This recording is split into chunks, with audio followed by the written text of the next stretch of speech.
Okay, we're going.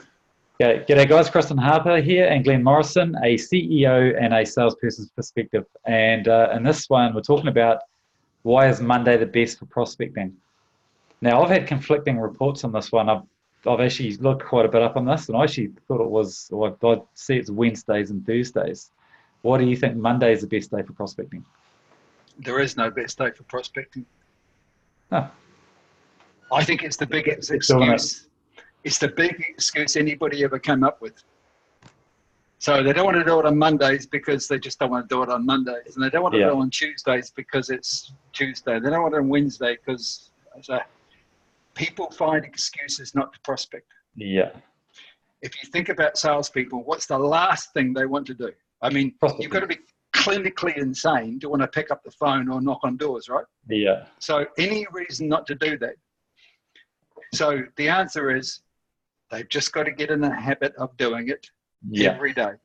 It's like breathing, it's like eating, it's like exercising, it's like good health. You brush your teeth every day, you prospect every day. Yeah, it's just that consistent behavior leads to results. Yep. And if you, from a manager's point of view, it's about teaching them, showing them, coaching them, helping them to make sure that little and often every day wins the race. Yeah. That's what it is. Yeah. And it'll give you great results. Yeah. That's funny. We've got this young guy who's been doing that quite a lot at work. So I've been coming downstairs and he's been doing a bit of prospecting down in the other showroom.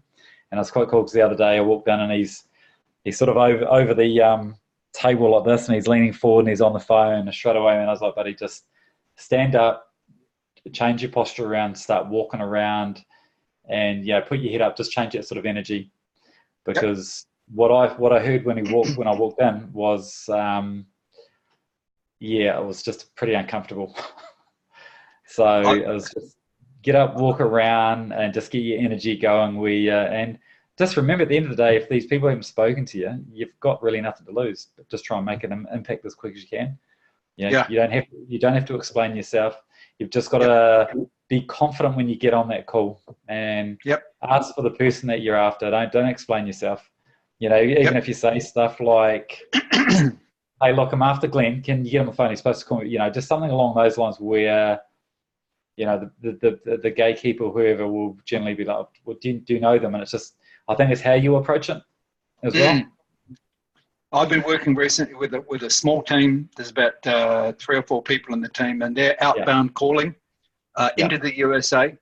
So it's a different time zone. They don't know the product very well. They've had some product training, but they're not experts of the product. They're ringing into markets and talking to people they've never known, but never spoken to before. Yeah, man, they're professionals at what they do. They ask a lot of questions. They build rapport. They have a conversation with the customer. You can hear them laughing and joking with the customer. They make mistakes, but they carry on. And they're fabulous to listen to. They're inspirational. And the reason they're like that is because they practice it. Yeah. That's what they do. That's their job. Every day they call people. Yeah. So whereas, if you're a salesperson, you have to do prospecting and you have to go out and see customers and do proposals and demonstrations. So, but you only get good at something if you practice it. Yeah. And it's just doing those small things every day that need to happen. I think even one of my big learnings is actually preparing a hell of a lot more than I find these days I'm preparing a lot more than I used to. Yeah. Because sometimes I tend to go in and just sort of wing it. Yep. Try and use my bloody charm and wit to bloody get away with it. But these days I'm like, every meeting now is fully prepared before I, go probably more than I used to. And I'm finding the more I'm doing that, obviously, those sort of habits do work. Mm-hmm. You generally get a bit more success quicker out of that. So, Hey, Glenn, nice one. Thank you, mate. Speak to you soon. Talk soon. Cheers, mate.